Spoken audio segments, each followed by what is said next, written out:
Na verdade, eu saí de lá antes de... Eu era tão pequeno que não me lembro. Eu fui para um lugar chamado Pacatuba. Ficava mais longe de Manaus, a 100 quilômetros. Chamado Manaquiri, era o nome do Paraná.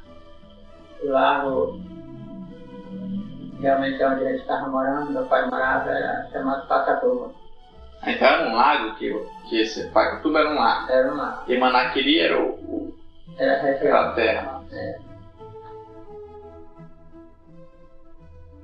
Minha infância que eu me lembro, o começo da minha infância foi nesse Pacatuba. Meu papai se mudava sempre, né?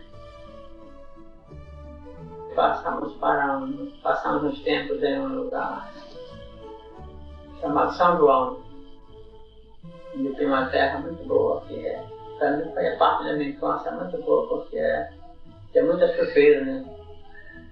Muita fruta. Era ainda na região do Manaquiri. Um lugar chamado São João, tinha muitas frutas, era um sítio muito grande, a terra preta, dava de tudo. Toda a fruta que se podia pensar da região, até outras frutas mais de fora, né, existia.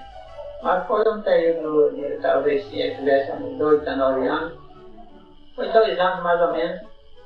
Aí meu pai se mudou para um lugar, aí não era mais Manaquiri, era chamado Barroso, né? Já ficava na margem do rio Solimões, aí um Paraná chamado Barroso mesmo. Lá a terra era muito baixa, alagava todo ano, só dava para criação de gado, porque durante a enchente o pai fazia umas bolhas flutuantes que chamavam de maromba, né? O gado passava em cima 2 meses, era pouco gado, só mesmo para tomar o leite. Quando o rio baixava, e novamente o gado ia para a terra, né? Era muito bom de pasto, gado via fogo, muito bem alimentado. Aí, esse problema de alagar todo ano. Só que não parece que gostava muito de mudança, né? Não havia quase de cidade. O pai saiu desse Pacatuba, aí saiu, ficou sem uma terra certa, né? Depois que ele comprou os terrenos do Barroso, foi que nós passamos talvez uns 5 ou 6 anos lá, e lá ele faleceu. Eu era menino de 14 anos, meus irmãos tinha até irmãos. Mamãe estava gestante, nós éramos 10 irmãos, 6 homens e 4 mulheres. O mais velho devia ter uns 20 anos ou 22. Aí ficamos lutando sozinhos, né? Papai era fiscal, tinha a renda certa, a gente perdeu essa renda. Papai não tinha nenhum benefício de aposentadoria, naquele tempo não tinha sistema onde ele trabalhava, pelo menos no setor dele, que ele ganhava por porcentagem de arrecadação. Não tinha nenhum direito, né? Morreu, pronto. Nós fomos trabalhar,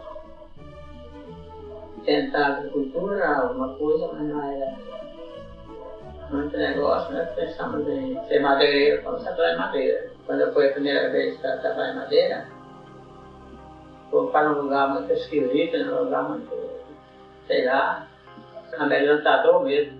Eu tinha, acho, uns 16 anos. Foi assim. Quando eu vi eu sempre conto a história da Cobra Grande. Apesar de eu não ter visto a Cobra Grande, mas eu vi o berro dela, sei que era a Cobra Grande. É um negócio tenebroso. Eu ia em cima de uma... Nós estávamos tirando madeira, derrubando as árvores, a terra estava, na soja estava no fundo, o tronco estava dentro d'água, as das árvores estavam fora, né? Derrubava a árvore e conduzia por água para a região onde a gente ia enjangar.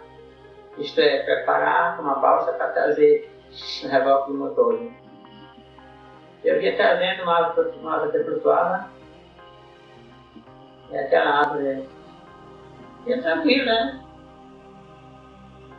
Durante o dia. Aí meus irmãos estavam com a turma derrubando as árvores e conduzia para fora. Derrubaram a árvore, fez umas horas muito grandes na água, né? Logo que fez a doada, foi respondido como se fosse assim uma jato, né? Aqueles troncos que era ruído muito alto. De modo que a gente não conhecia tipo de ruído que nenhum animal podia fazer. E eu ouvia aquele ruído para baixo da água, né? Ouvia para baixo da água, né? E na realidade não era, eu entendia que era para baixo da água. Aí eu ficava correndo e a madeira rodava na água, porque era uma árvore dinheira, né? Prende na água. Eu ficava em cima, porque o nervoso corria para lá, para o outro, eu comecei a cair na água. Mas o interessante é que era estranho, porque quando aquele ruído, segundo o caboclo de lá dizia que era a Cobra Grande, que existia naquele lago, todos os animais daquela região cheia de várias espécies de aves, né? Tem unicórnio, um animal grande, tamanho de um peru, maior que um peru, socó de várias espécies, jaçanã e outras espécies, né? Marreco. Depois daquilo foi um verdadeiro coral. O jacaré também respondia por coral de animal assim. Todo animal cantava assim com voz de assombração, com medo, né? Os animais se assombravam também, né? Foi aquele verdadeiro coral, todo animal gritando. O ruído da placa deve ter sido assim meio segundo, né? Não, 3 segundos assim. E os animais acompanharam logo em seguida, por questão de mais uns 3 segundos, né? Silenciou tudo. O próprio jacaré esturrava para todos os lados. Como é o nome desse lugar aí, né? É o Lago do Boto. Lago coberto de capim. Que lugar é esse? Era na margem próxima à região de Solimões, era um lugar chamado Piranha, né? Que havia muita piranha. Né? E depois, nós trabalhamos nessa região de Solimões, fizemos madeireira, fomos trabalhar na região do Rio Negro. Né? Dentro dessa região de Solimões, em outra região que o caboclo nativo dizia que tinha Cobra Grande, novamente outra árvore que foi derrubada muito grande, que bateu no chão com muita força, nessa região, mas um pouco mais distante, já num Paraná chamado Paraná da Namã. Novamente apareceu esse ruído, né? Tu ouviu de novo? Ouvi, mas já estava acostumado, já estava pisando na terra sólida, né? Depois nessa região, ouvi outra vez. Toda vida que havia uma grande zoada assim, de árvore caindo, que batia no chão, estremecia, mas ouvi esse ruído. Já era outro lugar, né? Não era mais ali. Depois no Rio Negro, na margem de um lago, também nós estávamos tirando madeira, derrubando as árvores. Você já tinha passado vários anos da Claro. Um ano ou 2. O lago não me lembro do nome, um lago muito grande, muito bonito. Nós derrubamos uma árvore também, quando ela caiu, fez muita zoada. Houve outro ruído semelhante, né? Como se fosse assim, um som assim, quando um alto-falante, quando ele toca assim, muito forte, né? Som estridente, assim. A gente nota que treme assim o chão. É interessante que vibra o chão. Mas com respeito ao dono do ruído, eu nunca vi nada, né? Mas alguma coisa estranha, né? Papai morreu, né? Ficou mamãe, 2 irmãs, nós éramos 10. Começando da mais velha, Elisa, depois Manuel, Almir, Olívia, José, que a gente chamava José, depois eu, depois Josué, depois Wilson, Neide e Edorinho, que a gente chamava, mas ele nasceu deficiente e morreu. E a Nilda, né? Quando o papai morreu, a mamãe estava gestando da Nilda. Sim. E quando nós estávamos trabalhando já por nossa conta própria, papai ter morrido, então minha mãe e as 2 irmãs, que eram crianças ainda, e solteiras ainda, vieram nós mandamos trabalhar em Manaus, né? E nós ficamos naquela vida viajando para Manaus, na floresta, e assim, né? Até durante muitos anos. Até que a gente ia para o Travessinho, comprar um rebocador, um motor para rebocar a madeira. Nós conseguimos ampliar nossos ramos como madeireiro. Juntamos outras pessoas para ajudar a gente, produzir muito, né? Aí compramos rebocadores e assim fomos trabalhando. Isso foi longos anos. Aí só no Rio Negro mesmo, quase sempre no Rio Negro. Porque tem muita madeira, o rio estava completamente sem ser tirado madeira, né? Mas nós trabalhávamos com mais facilidade. Produzia muito e tirava muito madeira, vendia para a serraria, né? Até que durante um período muito grande, já nos anos 60, nós resolvemos pôr a nossa própria serraria, né? Aí compramos as máquinas, aí instalamos na serraria, em 62 por aí assim. Aí já fomos produzir na madeira serrada, em vez de... Aí deixamos de ser madeireiro, né? Passamos a ser o comprador de madeira. O comprador de madeira, o empresário, né? A empresa de serrar, né? Não tinha motosserra, né? A gente via propaganda nas revistas, normalmente nos Estados Unidos, né? Devia ter em São Paulo, mas não tinha, pelo menos lá não tinha nenhuma representante, né? A gente tinha que fazer no machado mesmo, pôr na serra, no manual, né? Chamava ferronadeiro. Depois, com o advento da Dona Franca, aí ele encheu de serra. Motosserra, mas aí nós não tínhamos mais trabalho na máquina, a gente só os nossos aviados que tinham serra. Na serraria, né, sempre era pequena, né? Nós tínhamos uma serra de fita para serrar a madeira tora, né? E uma canteadeira. O que é canteadeira? Uma serra que desdobra melhor a madeira. E um pêndulo, uma serra que parte, assim, para a serra. E uma outra serrinha para ajudar na fazer ripa, né? São 4 serras, mas era... Serra basicamente era serra de fita, né? Nós produzíamos muito, né? Nós compramos a serra, aí nós estávamos sem um local para instalar. Antes nós fizemos uma serra, mas não nós vendemos logo, né? Sociedade com uma pessoa muito amiga, muito boa, chamada Garganta, um português empresário de Manaus, então um português. Aí nós vendemos para ele, não que ele tivesse interessado, né? E nós achamos que, não sei porquê, né?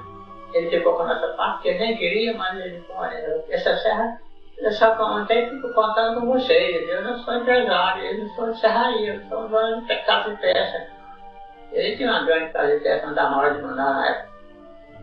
Mas, aí meu irmão era muito jeitoso, convenceu ele para, nós tínhamos um primo que eu conhecia e ia gerir para ele. Viu que nós não estávamos interessados, ele ficou, né, na serraria. Aí trabalhamos na serraria há uns anos, 2 anos por aí assim, e resolvemos comprar uma, já tem sociedade, né? Foi essa que nós trabalhamos por muitos anos. Aí nós estávamos com problema porque não tinha terreno, né? Não tinha terra, a cidade já tinha crescido, as regiões que podia ter posto. Estava tudo tomado nos melhores lugares, né? Porque tinha que ser a margem do rio. Mais do rio porque a madeira vinha por água, né? Em Jangada. Aí nós fizemos que...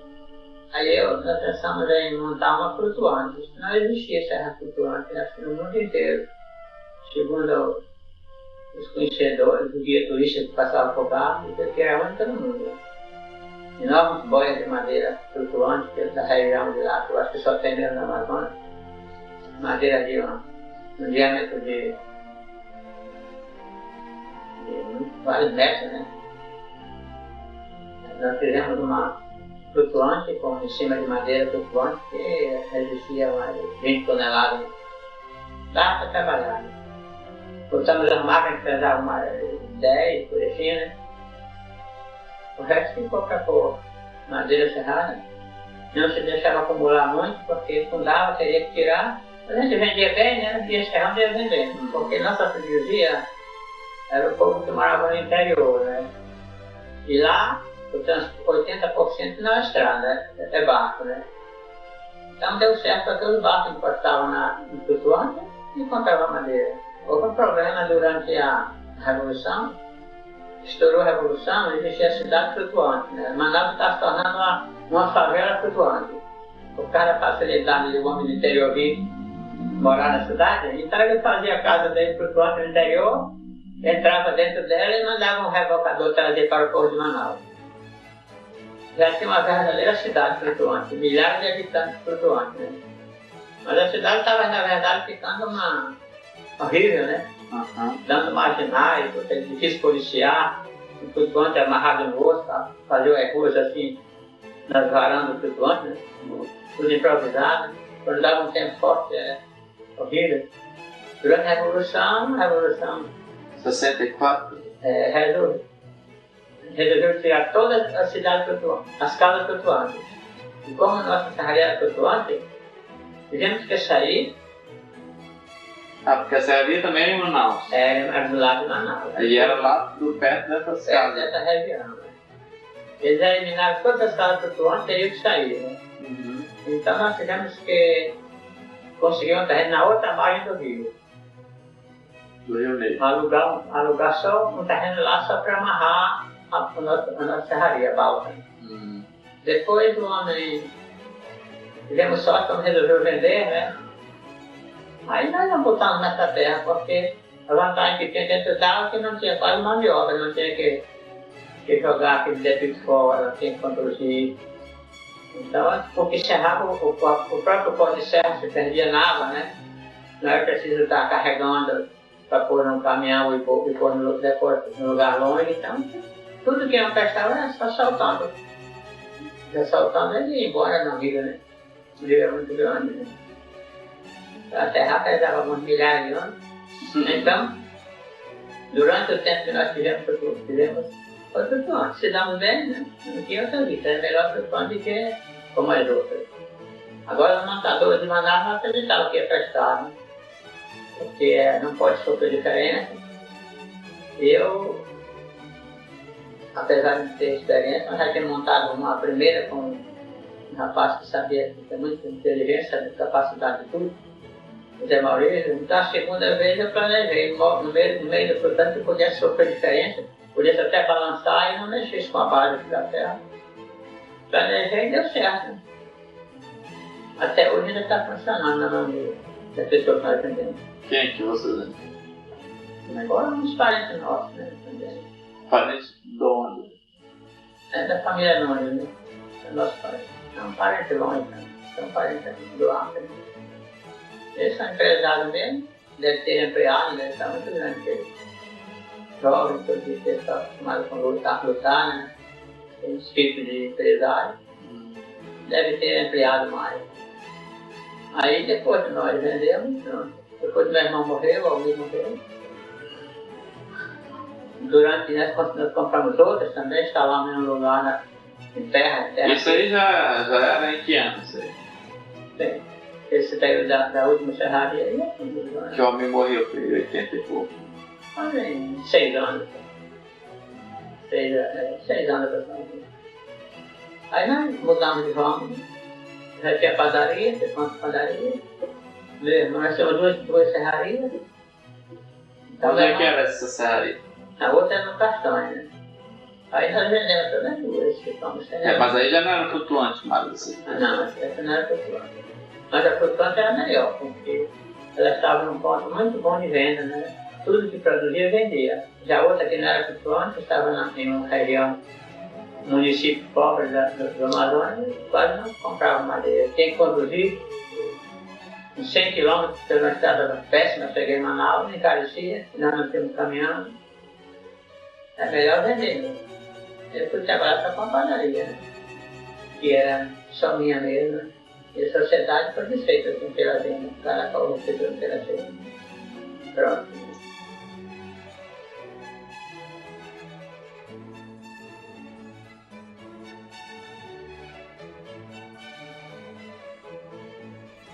E quando vocês começam a trabalhar depois que o pai de vocês morreu?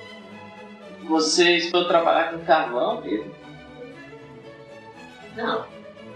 Esse trabalho de carvão foi o seguinte.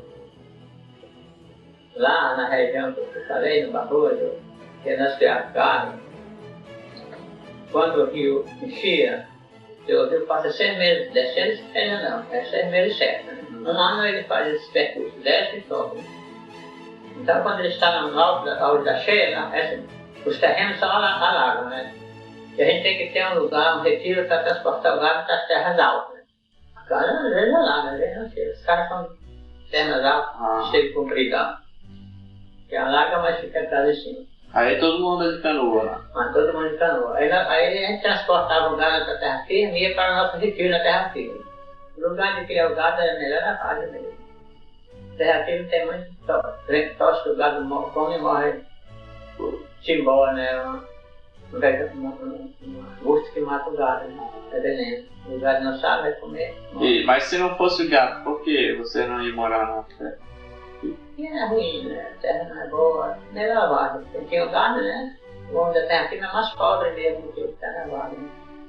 Mas, se as terras não são boas de agricultura, né? São boas de árvore, mas de planta não são. Então, esse período do cavalo é porque meu pai adoeceu, né? Passou alguns meses doente. E ele, como fiscal, ele não podia fazer o trabalho dele, né? Havia uma lei estabelecida pelo Estado das Amazonas que esses fiscais da região de interior, meu pai era fiscal porque ele trabalhava na área de interior, né? Tinha área para meu pai trabalhar. Eram 4 colegas do meu pai. No interior todo, tá no interior, município de Manaus. Né? Ah, só no município de Manaus. Então esses 4 fiscais foi estabelecida uma ordem, enquanto foi uma lei estadual, que ia eliminar esses fiscais do interior, ia fazer a arrecadação dos fiscais, né, como é hoje, do centro, só um tipo de fiscais, né? Só um tipo de fiscais. Então, como? Quando morresse esse fiscal do interior, não era mais substituído, né? Então o fiscal ia tomando conta da área do outro, né? Até que morresse o último, então a fiscalização se acabaria, ficava só um tipo de fiscais. Então foi o que aconteceu. Aí, meu pai morreu, adoeceu, né, e não podia fazer a arrecadação, né. Ele não tinha nenhum direito social, não tinha, porque ele ganhava por porcentagem, né. Esses caras ganham por porcentagem, arrecadar tanto, X é para o Estado, X é para o fiscal. Não tinha nenhum direito. E ele, depois de trabalhar, adoeceu. E esse período ainda teve dificuldade, porque meu pai não tinha economia, vivia do emprego. Quantos anos ele tinha? Acho que uns 52 anos, não me lembro. Estou muito ruim para saber. Ele morreu com 50, 52 anos. Aí nós tivemos que trabalhar, a gente sempre trabalhava, né? Normal, um ritmo normal. Mas, sem a renda dele, que era certa, nós tínhamos terreno, terra firme, tínhamos muita madeira, como fazer carvão. Eu e meu irmão José, que é mais velho que eu, porque os meus 2 irmãos mais velhos estavam fora, né? Eles estavam no Rio Purus, trabalhando, tá lá. Era matando jacaré. Naquela época foi o ciclo do jacaré, né? Deu muito dinheiro a pele do jacaré. E o Rio Amazonas era cheio de jacaré, comia as pessoas, devorava as pessoas, era vivo. Quantas crianças jacaré comia. Então, como vendia o couro do jacaré, o mundo todo estava consumindo, o couro do jacaré era a moda para sapato, cinturão, para tudo, né? Então, deu muito dinheiro, da mesma forma. Quem era mesmo? Né? Era o Almir e o Manuel, né? E os outros, e as minhas irmãs, e o irmão mais velho, meu irmão, eu tinha 14 anos, meu irmão tinha 16, foi mais velho. Como cuidar do gado, né? Cortar o capim do gado, porque quando o rio enchia, não tinha capim, o capim ia para o fundo, e o pasto ia embora. Mas nasce uma erva aquática que ela vem do chão, chama canarana, muito parecido com a cana, né? Ela não tem açúcar, mas ela é até um pouco doce, né? Então ela nasce naquela água barrenta, né? Fica verde como se fosse um canavial mesmo, áreas enormes. E a gente vai de canoa, vai cortando assim, jogando na canoa, ela tem mais. Vem cá, não tinha cobra nesse lugar, né? As coisas. Cobra tem, mas não é de. Porque as cobras não atacavam? Não. Por quê? Raramente cobra ataca, né? Só ataca quando tá Tá caçando. muita fome. Ela come sapo, tem muito sapo, muita coisa naquela região para ela comer, né? Não é preciso perseguir o homem não, mas ela pega muita galinha, né? Galinha que mora quando o rio vai enchendo, fica galinha ciscando na margem do rio, elas comem a galinha. A gente normalmente não. E a maioria das coisas não são tão grandes assim como na lenda. Começa a ter o rio, o estudo dela, não sei o que é real. Bem, aí nós fomos, nesse período, o pai estava doente e nós tivemos que trabalhar, porque nós não estávamos acostumados, né? Nós trabalhávamos de outro jeito, quando o rio secava, o rio parou na situação, quando estava cheio não tinha como. E você ficava fazendo o quê no rio cheio? Aí a gente tinha rio cheio e tinha como fazer esse carvão, né? Ah.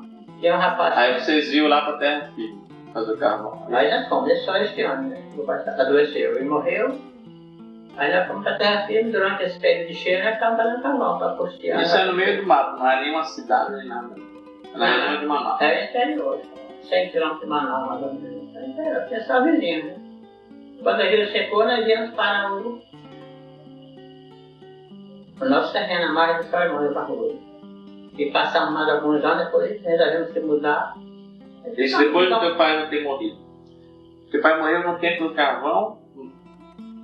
No ano que vocês ficaram fazendo carvão? Foi esse ano. Foi um ano que eu tenho, pode ter só uns 2 meses para fazer carvão.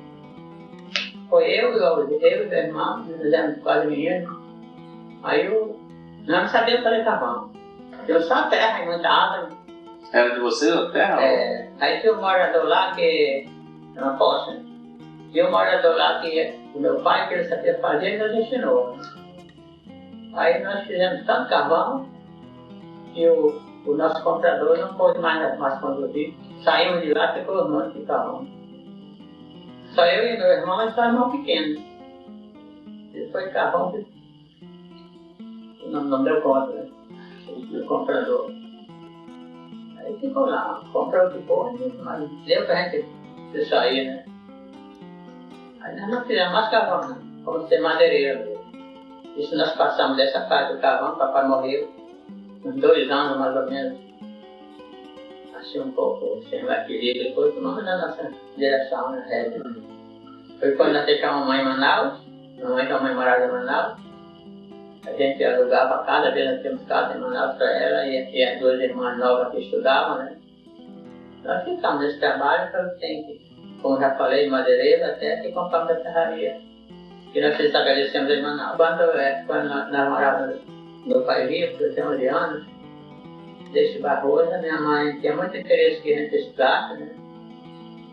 Conseguiu convencer meu pai para levar para Manaus, né? 1939, no começo da Primeira Guerra. 39? 39, no começo da Segunda Guerra Mundial, exatamente no começo, no ano da Segunda Guerra Mundial. Passamos só 1 ano em Manaus. Mas o meu pai achou que era muito despesa, só ele que tinha o emprego dele, ninguém trabalhava, porque nós éramos praticamente pequenos, a cidade não tinha indústria assim, né? Meu pai já levou para trás e fomos plantar juta, né? Porque houve realmente o tempo da juta, naquela época, em 1939, foi o primeiro ano que plantou-se juta para comercial, né? Quer dizer que juta não era originária da região?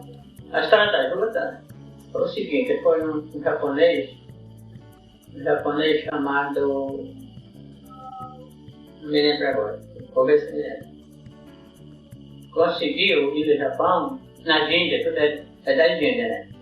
Ele conseguiu muitas sementes das Índias para plantar na Amazônia. O japonês sempre conhece a agricultura, muito parecida aqui das Índias com o Rio Amazonas. Então ele trouxe muitas sementes. E plantando no seu terreno, né? Nasceu 2 pés só. Era muita semente, mas o japonês, o chinês, como é o hindu, né? O indiano, ele cozinhava, ferveu as sementes. Né? Antes de dar para o japonês. Antes de dar para o japonês. Aí daquelas muitas sementes só nasceu 2 pés. Desses 2 pés, o japonês plantou na margem do rio, onde caía, né? A terra caiu e levou um pé, né? Perdeu-se um pé, ficou só uma árvore. Aí o japonês ficou esperando dar semente, né? Deu semente, ele colheu, plantou outra vez. Com 3 vezes que ele plantou, foi que já pôde 3 ou 4 vezes. Não sei, foi várias vezes, até que ele pôde já plantar para vender comercialmente. Em 1969 foi o primeiro ano que foi plantado juta a nível comercial, que o papai realmente interessado nisso. Nós viemos da cidade para o interior plantar, porque nossa terra era boa para ir plantar juta. Né? Nós produzimos uma juta tão limpa que era como assim, quase como um cristal. Né?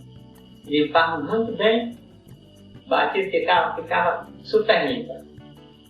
Mas aconteceu que o papai, quando foi vender, a ajuda das outras pessoas que não tinham aquele tratamento era o meu preço, não adiantava, né? Porque era para saco não precisava. Nos próximos anos nós plantávamos juta ainda, continuamos, que era uma agricultura lucrativa. Aí plantávamos, mas não tinha mais aquele trabalho todo. Tirávamos tudo.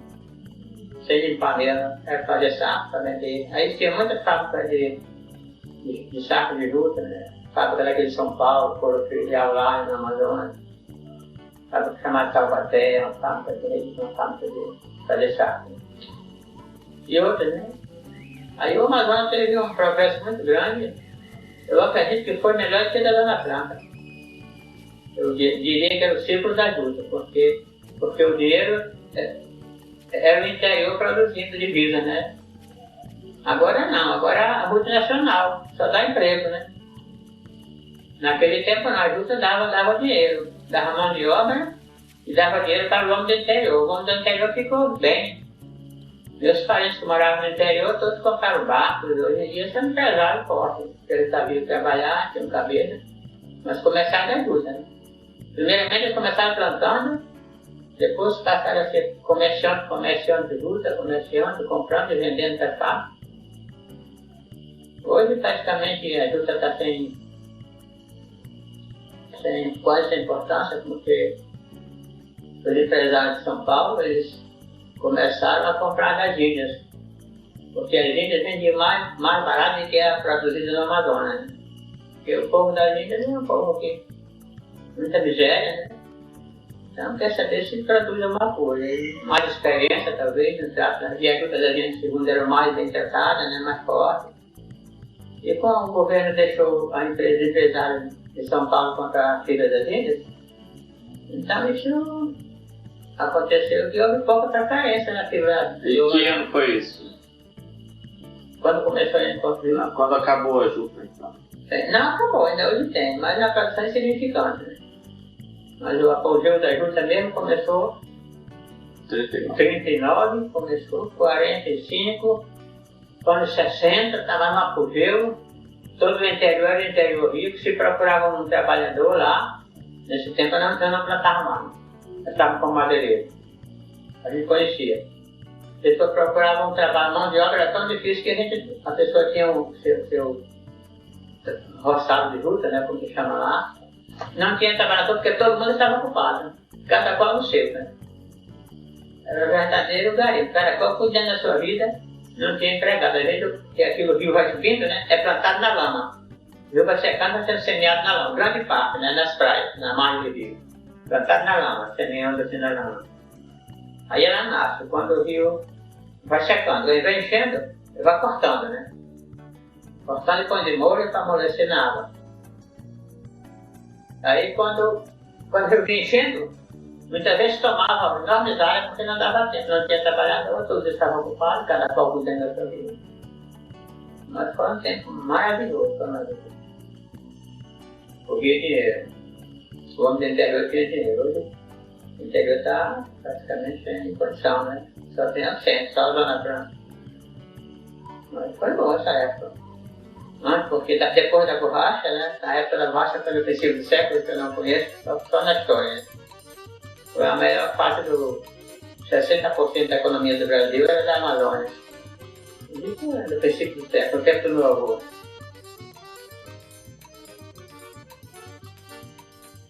O meu avô era o seguinte, eu vou ter uma história muito boa, né? Aliás, eu tenho um parente descendente desse, porque eram foram três primos que vieram do Ceará. 3 primos. Vieram do Ceará no fim do século passado para a Amazônia, né? Trabalhar na borracha mesmo. Na borracha. Todos jovens, né? Meu avô tinha 14 ou 16 anos. Ele era um dos primos. Um dos primos. Né? O nome do meu avô todo era Manuel Francisco Nunes Falcão Santiago. E os outros eram Nunes, não sei de quê, né? Todos eram Nunes, né? É o seguinte, Santiago, o nome mesmo do meu avô, o certo seria Nunes Falcão. É o nome de origem, Nunes Falcão, da família Nunes Falcão, é do Ceará, né? Eu dizia. Lá no Ceará tem de todos os níveis sociais, né? Nunes e Falcão, né? O padrinho do meu avô era Santiago. E ficou como Santiago, é claro que eu quis ser Santiago também. Aí meu avô, esse filme saiu do Ceará, trabalhar na borracha, né? Vieram por Belém, depois foram para o Acre, né? Trabalhar como seringueiro, fizeram eles e se tornaram proprietários de muita terra lá e tornaram seringalista, né? Aquele homem que trabalha com o patrão do seringueiro, né? Constrói aquele barracão contra a terra e põe os seringueiros para trabalhar. Né? Nessa época, aí quando surgiu a Primeira Guerra Mundial, mais ou menos esse período, o borracha dava muito dinheiro. Borracha era verdadeiro ouro, né? Segundo a tradição, com 3 quilos de borracha, o seringueiro comprava um rifle americano, né? Naquela época era o que tinha de melhor de arma, né? E 2 caixas de bala, por 3 quilos. Seria hoje um rifle desse, talvez uns R$600, né? Por aí assim. Então seria um quilo de borracha naquele tempo, mais de R$100, ou R$200. Uhum. Foi quando foi feito o Teatro Amazonas, quando foi feito toda aquela beleza do céu. Tudo perto da Primeira Guerra Mundial. Antes não peguei, eu não sei um ano. Eu tenho um tio que tem tudo escrito. Que morreu há alguns anos. Como é o nome dele? Esse é Alfredo, né? Alfredo Soares, porque ele era casado com uma tia minha. Ele era família Soares, família de português. Né? A esposa dele que era minha tia, mas meu pai. Então, aí com isso eles ganharam muito dinheiro e tornaram-se ricos, né? O patrão do meu avô vinha aqui em Belém, que Manaus ainda não tinha porto comercial. O porto de Manaus comercial era em Belém. Meu avô vinha em Belém, fretava navios, levava navios carregados de mercadoria para suprir o pessoal dele lá, os seringueiros. Porque os navios da época que trafegavam no Amazonas eram iguais os que trafegavam no rio da Europa, né? Fabricação holandesa, inglesa. Navio a vapor? Navio a vapor. O mesmo navio que navegava na Europa era o mesmo que navegava em Manaus, no mesmo nível, né? Naquele tempo era porque, na região do Amazonas, porque tinha condição de comprar navios fabricados no estaleiro europeu. Aqueles gaiolas, chamados gaiolas. Levava o pessoal mercadoria e aqueles mandados assim, que é primeira, segunda e terceira. Né? Primeira começava de baixo, segunda e terceira no convés. Coisa muito luxuosa. Para a época era coisa de muito luxo, bastante era semelhante mesmo que na Europa, no europeu da época. Sim, meu avô, ele foi trabalhar, a gente ganhou muito dinheiro lá, depois de ser seringueiro, passou a ser seringalista. Aí veio a guerra dos peruanos. Sabe lá que ele estava em dúvida. O Brasil, aquela confusão. O Peru queria, mas o Brasil estava assumindo. Foi o embaixador do Brasil tratar desse assunto no Acre. Essa história que eu sei recentemente, porque o Jesse, que é nosso parente, desembargador, reitor da Universidade do Acre, ele escreveu um livro. Eu vi recentemente, Jesse de Brito Nunes. Nunes da família do meu avô. Ele é desembargador, ele fundou a Universidade do Acre, né? Lá ele tem muito conceito. Mas ele já está velho, né? Agora ele tem mais de 70 anos. Ele escreveu um livro. Então eu sabia alguma coisa, né? Aprendi melhor com esse livro que ele disse alguma coisa. Então, os peruanos resolveram. Esse embaixador foi para o Brasil tentar de assunto de fronteira. Os peruanos lá meteram ele na bebida, né? Ele bebeu muito. Aí vendeu o Brasil lá, na parte. Ele fez negócio da China para os peruanos, né? Praticamente o Brasil, pela América, o Brasil teria perdido o Acre, porque o embaixador foi com a autoridade para tratar do assunto. No direito que os peruanos, que ele deixou para os peruanos podiam entrar no Brasil, naquela região do Acre, e explorar, né? Sim. Mas os seringaristas não concordaram, mas eles estavam à margem da lei, e a lei quem tinha deixado era o diplomata, né? Então, como havia atrito com esse negócio, aí as forças peruanas mandaram um exército peruano, um comandante peruano, tomar a região brasileira, que também não podia tomar, pelo acordo eles podiam explorar, mas não tomar. Aí começaram a invadir, mandaram uma força militar, exército peruano, soldados treinados, né? Com armas da época, um exército peruano. Aí como? Aí só tinha lá naquela região os seringueiros, os seringaristas, para defender o Brasil, e o índio e o homem do mato, né? O homem do mato. Agora tinha muita arma e muita bala, porque eles viviam da caça, da seringa, da borracha e da caça para se alimentar, né? E era muito barata a arma, todo mundo tinha toneladas de munições e rifles. Então os seringaristas, os peruanos, a força peruana, invadiram os seringais, foram tomando, atacando, tomando as mulheres brasileiras, e vieram entrando no Brasil, e com isso os seringalistas ficaram indignados, não aceitaram. E aí meu avô, tinha 2 barcos a vapor que eles trabalhavam na região, e outros colegas, esses 2 primos, e outros seringalistas da região formaram um conselho e resolveram atacar também as forças peruanas. Só que tem que o exército peruano era a força militar. O exército brasileiro era clandestino. Era apenas de caçadores, de seringueiros e de seringalistas, não entendiam nada de arma. Meu avô era capitão da Guarda Nacional, o outro, meu primo, também era major, outro primo dele. Era um título comprado, né? Não tinha nada de exército, né? Era um título do tempo do Império. Não era autoridade para isso, né? Resolveram por conta própria se defender. Aí se prepararam um exército de seringueiros e foram defender, atacar os peruanos, não aceitaram. Eles treinaram os índios, que eram índios mansos, índios domesticados, já estavam civilizados, são muito especialistas em mata, né? Os índios iam na frente, no acampamento do exército peruano, os índios iam ver, né? Revistar. E por trás dos índios, depois que o índio estava aqui tudo, todas as mãos estavam situadas, como estavam, como não estavam. Aí os mapeiros iam levar um grupo de seringueiros armados, que eram soldados de Negueiro. Agora esse exército formado por seringalista foi nomeado, um índio foi nomeado oficial também, eles mesmo criaram o exército. Eles criaram o exército nomeando, né? Esse que resolvia destaque, então eles nomeavam. Você vai ser um comandante, você vai ser um tenente, você vai ser um capitão, um major. Criaram uma força assim. Porque quando chegou a notícia lá no Rio, com respeito a isso aí, em vez do governo brasileiro mandar uma força para defender, veio uma força para reprimir os brasileiros. Porque quem estava com direito, segundo o embaixador, era o peruano, era a força peruana. Então, meu avô, junto com seus companheiros de luta, né,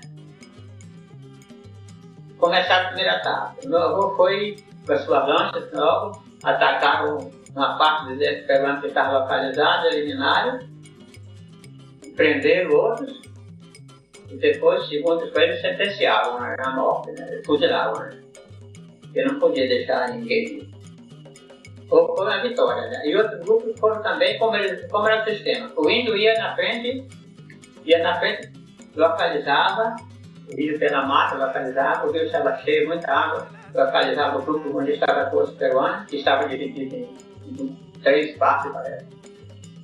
Aí quando era 6 horas, aí as forças viu, quando chegava perto, eles parem aqui. Porque 6 horas da manhã ficava planejado o ataque. Os índios de festa incandescente, né? Então, quando o dia ia raiando, os peruanos ainda estavam nessa localização, seu ponto de guerra, né? Preparado, mas nós estávamos esperando. Quando clareava um pouquinho, os índios jogavam festa incandescente em cima do acampamento, que era de palha, né? Peruano. Aí incendiavam, aí os brasileiros atiravam, né? Era a vitória na certa. Aí foram subindo, retomando novamente os acampamentos peruanos, os exércitos peruanos, mas nessa estratégia de verdadeira guerrilha moderna de hoje, né? Planejaram um negócio tão atualizado que ainda hoje pode funcionar, né? E assim foram tomando, até que chegaram no quartel-general, onde estavam realmente comandando. Esse era mais forte, né? Fizeram do mesmo jeito. Né? Muita água, era preciso andar de canoa, agora passar foi 6 meses de guerra, aproximadamente. Quando chegou no último, onde estava a força peruana, o comandante, realmente da força peruana, aí foi a estratégia, né? Localizaram, estavam ali, esperaram, à noite andavam devagarinho, né? Quando estava perto, estavam escondidos. Quando ia amanhecer, raiando Deus, os índios jogavam a flecha clandestina. Aí incendiava, aí os brasileiros. Aí o peruano, o chefe, brasileiro, papai, ouvindo agora. Porque realmente, pela lei, eles tinham razão. Em parte, tinham razão. Eles tinham direito de entrar. Resultado, foram eliminados. Esses heróis são anônimos, porque não contam na história, né? Não ficou na história, não era militar. Acho que até reprovado pelo governo brasileiro. Mas por isso que nós temos o território do Acre. É brasileiro, meu avô e seus companheiros. Resultado, ganharam a batalha. Não chamaram os peruanos. Tentaram invadir a região do Acre. Mas com isso, meu avô teve um prejuízo total, né? Foi um ano de prejuízo, que em vez de estar trabalhando, estava guerreando, né? Meu avô teve um problema cardíaco, né? Aí veio para Manaus, né? Para se tratar, deixou lá. Então veio para o Amazonas, foi quando ele foi morar no Careiro, perto de Manaus. Ficou bem, né? Agora o meu avô, ele era católico, né? Mas o contador dele, né? Naquele tempo uma guarda-livre, que tinha uma mãe que era evangélica, né? Na Frente Batista. Então essa mulher, conversando com meu avô, né? Ele dá um bom testemunho, meu avô se converteu também, passou a ser evangélico. Ele devia chegar uns 40 anos por aqui, né? Resultado é que chegou o dia de meu avô tocar fogo no vidro. Eu tinha aquele oratório, chama oratório, casinha assim, cheia de santo, né? Depois se converteu ao evangelho, né? Passou a ser evangélico, e meu pai e meu tio botaram tudo assim na frente da casa, no quintal, e tocaram fogo na petição. Meu avô depois de adorar a imagem. Aí meu avô conta, tem outro milagre também. Meu avô era aquele que saía pregando o evangelho. Ele morava no interior, já próximo de Manaus, na cidade, na região de Manaus. Mas de Manaus, meu avô saía pregando, aqueles caminhos assim. Meu avô criava gado, a região de gado. Resultado que aí ele, certo dia, ele pregava para os vizinhos, né? Naquele tempo o evangelho não era aceito mesmo, era desconhecido praticamente. Ele saía com a vida dele, evangelizando. Uma certa família dizia, olha, Capitão Santiago, chamava de capitão. Como tradição chamar capitão? Capitão Santiago, não, vem aqui mais ou menos para pregar esse evangelho. Não, a gente está aqui, mas não quero saber de crente. Mas meu avô ia sempre, né? Não quero, mas meu avô era teimoso, meu avô ia. Até que um certo dia, a casa dessa família